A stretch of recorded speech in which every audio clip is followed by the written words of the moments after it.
Today's date is January the 22nd, 2012. I'm your new host, John Smith, and this is a special 2012 edition of A Week in Review. With the start of a new year, majority of post-secondary students in Ontario can expect to receive a relieving 30% of tuition back to their pockets. Fulfilling one of their central election promises, the Liberal provincial government has succeeded in establishing tuition rebates of up to $1,600 for each university student from families with annual incomes under $160,000.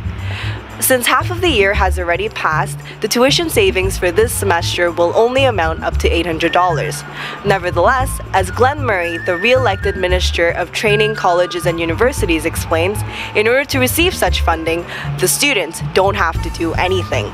For those college or university students who are already enrolled in the Ontario Student Assistance Program, their applications will automatically be considered for the new rebate. For those that have not applied for OSAP, applications are only a click away on the Ministry of Colleges and Universities website at www.osap.gov.on.ca. Applications are due by March 31st, and they require applicants to submit their social insurance numbers as well as their parents' or guardians' SIN numbers and line 150 of their previous tax forms. The rebate is to be issued at the end of this month or early February in the form of government checks or direct deposit. Across Ontario, approximately 310,000 undergraduate students are expected to benefit from this new rebate. Lastly, as there are with everything, there are some fine prints to consider when examining the effectiveness of this new financial scheme. First, students that have been out of high school for more than 4 years or graduate students are not eligible for this new rebate. Second, recipients of the Ontario Access Grant in excess of $1,600 will also not be eligible for the new rebate. Students receiving OAG under $1,600 will still be eligible, although their grants may be relatively less than what other students may get. Moreover, this new financial plan, expected to cost approximately $420 million upon full implementation, will also phase out the textbook and technology grant, as well as the Queen Elizabeth II aiming for the top scholarship beginning next year. Despite such controversial fine prints, Mr. Murray describes the launch of this rebate to be another important step forward in what is to be a long journey. Perhaps with this first stepping stone, post-secondary students could continuously look forward to more governmental changes to come in support of their education. This was Angie on UTTV. Hi, we're just filming outside of Art House Library. We gotta be very quiet, but the last segment was super delicious, I thought. Now here's the next one. Hi there, and welcome back to Week in Review. I'm Rachel Welsh here with your question of the week, where we hit the U of T campus to see what you think about a question of our choice. With all the recent talk of a 30% tuition cut for students, we'd want to know what you think about this rebate. Many students would gladfully enjoy this kickback, but a lot of students feel that there are too many restrictions placed on the tuition cut, and many deserving students will go without the rebate. So we're here at Sydney Smith Hall because we want to know what you think. Yeah, this seems like a good idea. I definitely would not mind getting 30% of my money back. I agree with it in principle. I think it's a good idea, but at the same time, as a grad student, it doesn't apply to me, so I would say that I'm a little peeved about that. I'd rather, instead of each the selected students get 800 each, maybe we could split it up, and so all students are eligible. The grant is a good conversation starter in talking about funding, but I think effectively it's not what students want and it's not what students need. Wasn't that another dreamy segment by your fellow students at UTTV? Well, we got another special one just for you.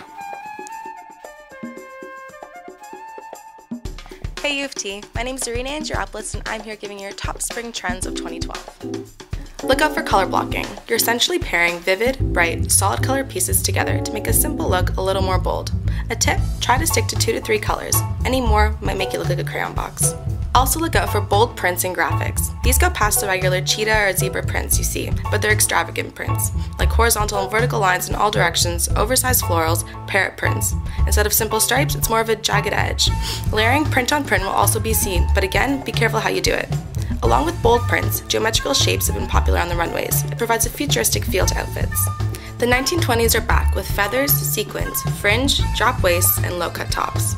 If you're not feeling the bold and extravagant look, then not to worry because you'll be seeing a lot of pastel shades in stores too. These soft hues make any outfit instantly feminine and laid back. You'll also be seeing a lot of metallic basics. Okay, so maybe metallic pants aren't exactly con hall appropriate, but for going out at night, any metallic piece will be sure to make a statement. Another trend you might see is sports couture. Athletic influences were seen throughout all shows this year. Designers are taking their interest in athleticism and healthy living and demonstrating it through their clothes. But as you can see, these aren't your basic zip-up jackets and hoodies. Isn't that a beautiful scenery in the background? Almost as beautiful as that last clip. Well, if you want to see an even better one, we got one coming up right now.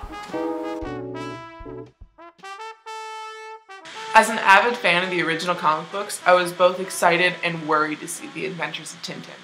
I was terrified that Steven Spielberg would make just another blockbuster out of the books people have enjoyed for generations, not only by making it a cheesy story, but also by creating a ridiculous animation. But I was surprised by the motion capture. The use of this new and miraculous technology gave a bit more flavor to the simple animation of the TV series. Now you can see every wrinkle and reaction of the character through motion capture. Whereas in the books, the simple face and a long wordy explanation of why they reacted that way. Actually, when I was leaving the theater, yes, the theater, people our age still go to those, I heard more than one person say, "I thought it was real for the first 10 minutes of the movie." Just as in the books, there's absolutely non-stop adventure, to the point where Tintin only sleeps when he's knocked on the head by a bad guy. But the ridiculous somehow works, and you're caught in the fun and exploit of the film, only with a few exceptions. There's one point where Captain Haddock, played by the amazing Andy Serkis, and the villain have to fight with cranes, like kind of like sword fighting. I thought it was really stupid and pointless. Overall though, the pointless works in this movie, and this movie only. The Tintin franchise is adventure, and Spielberg was able to do whatever he wanted with it, because he's really good with adventure and he's Spielberg. So it worked out pretty great.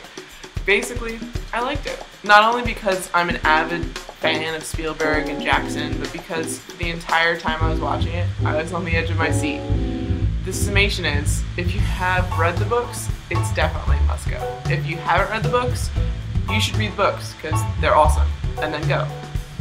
But if you're like the rest of people in the world, like me, who don't read books, and you want to just wait for the movie to come out on DVD, it's definitely worth a gander though, don't miss out. But do not pirate it, because not only is pirating bad, but the quality would just be awful. So DVDs, definitely see this movie, it's great. Alright, have a good week guys. Thank you all who have sat through this week. It's been a pleasure, and I hope it has been for you as well. My name's John Smith, and this was another week in review.